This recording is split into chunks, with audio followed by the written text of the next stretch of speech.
Photo, Kim Klement, USA Today Sports. A year ago at this time, many were wondering what was going to happen to quarterback Jay Cutler. The Chicago Bears officially cut ties with him that March, and his future in the NFL seemed up in the air.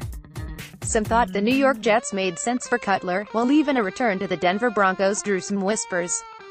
Then in May, it was announced Cutler was going to be officially retiring and joining the broadcasting booth. The plan was for the former first-round pick to team up with Fox's number 2 team, Kevin Burkhardt and Charles Davis, to form a three-man booth. Life got even more interesting when it was revealed that Cutler would be calling the Bears' third preseason game on national television against the Tennessee Titans. All of those hoping to hear Cutler talk about his former team had their dreams dashed when an injury occurred to Miami Dolphins signal caller Ryan Tannehill.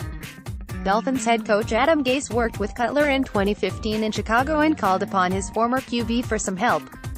On August 3, Cutler signed with the Dolphins, casting aside his television booth dreams.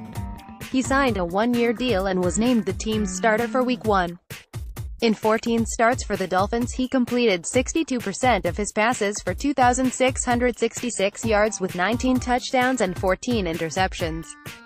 As a starter he went 6-8.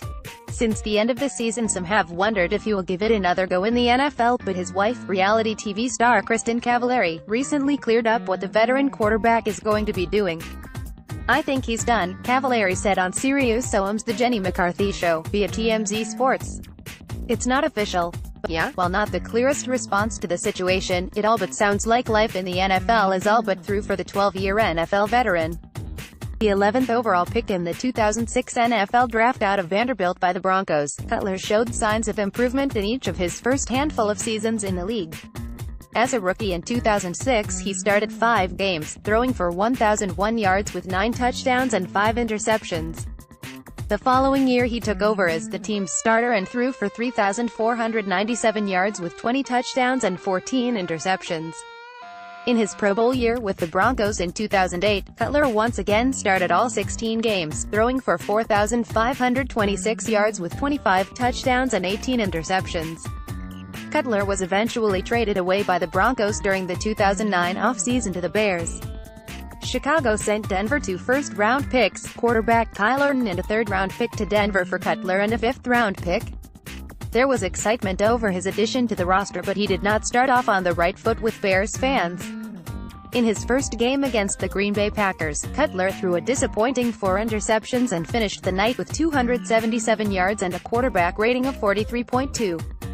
Interceptions plagued him throughout his first season in Chicago, and much of his career in the Windy City, and he ended the year with 3,666 yards with 27 touchdowns and 26 interceptions. The up-and-down nature of his first season in Chicago was a microcosm of how his career with the Bears would eventually play out.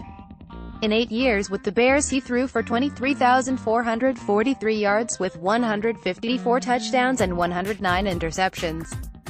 He went 51-51 as a starter and 1-1 in the playoffs. He never became the player many had hoped he would be, but he also left as statistically the best quarterback in team history. Want to keep up with the Bears during the hectic off-season? Take a second to sign up for our free Bears newsletter. Take a second to sign up for our free Bears newsletter. If this truly is the end of the road for Cutler, he will go down as a quarterback who always showed a lot of promise but never quite hit the top level of the NFL like many believed he would. At this point it is unknown if he will get back into the broadcasting world for the 2018 season.